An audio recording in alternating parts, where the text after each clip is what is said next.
काफी गड़बड़ियां सामने आई थी जी, बलिया में भी और यहाँ भी कुछ आई थी, उसमें क्या कार्रवाई की जा रही है? बिल्कुल। बलिया में एक ऐसी जानकारी हमारे आई कि वहाँ के कुछ अधिकारियों ने, कुछ दलालों ने गड़बड़ी की और ऐसे दंपत्ति जो हाल में शादी कर चुके थे उनको दोबारा शादी उनकी दर्शाई गई, लेकिन जानकारी होते ही इसको रोका गया, किसी का भी बजट रिलीज नहीं किया गया, जांच की गई, 5 अधिकारी इसमें गिरफ्तार करके जेल भेजे गए और लगभग 9 ऐसे दलाल हैं जो जेल में हैं और किसी की बेल नहीं हुई, सभी अभी जेल में हैं। तो जो योगी जी की सरकार में कोई भी भ्रष्टाचार के बारे में अगर सोच रहा है तो गलत राह पे जा रहा है, उसके खिलाफ जैसे बलिया में कार्रवाई हुई वैसी ही कार्रवाई होगी, लेकिन इसको और सुधारने के लिए एक व्यवस्था बना दी है जिसमें कि शादी का प्रमाण पत्र फोटो युक्त वहीं पे कार्यक्रम स्थल पे जनरेट किया जा रहा है, दिया जा रहा है, जिससे कि कोई व्यक्ति आया नहीं आया ऐसी कोई गड़बड़ियां ना हो पाए। तो आईटी का प्रयोग करके, आधार कार्ड का प्रयोग करके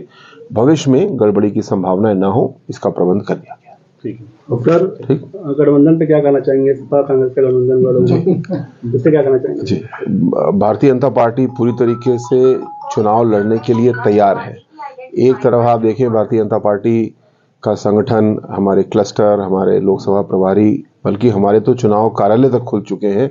सोनभद्र में कल अपना कार्यालय भी खुलने वाला है। और दूसरी ओर आप देख रहे हैं कि गठबंधन बन रहे हैं, टूट रहे हैं। क्यों? क्योंकि गठबंधन का केवल एक ही उद्देश्य है कि किसी तरीके से मोदी जी को हटाओ।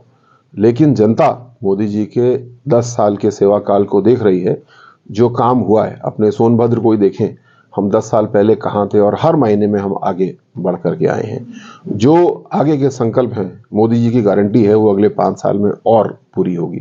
जैसा उन्होंने कहा कि बड़े निर्णय लेने का समय होगा, तो मुझे पूरा विश्वास है कि सोनभद्र की सामान्य जनता, पूरे देश की जनता इस अंतर को देख रही है कि एक और मोदी जी हैं जो सबके विकास के लिए कार्य कर रहे हैं, पूरे मन से, पूरे हृदय से, पूरी ईमानदारी से, और दूसरी ओर एक ऐसा ठगबंधन है जो अपना बंधन ही नहीं पूरा कर पा रहा, क्योंकि उनका कोई उद्देश्य नहीं है सिवाय ये कि मोदी को हटाओ।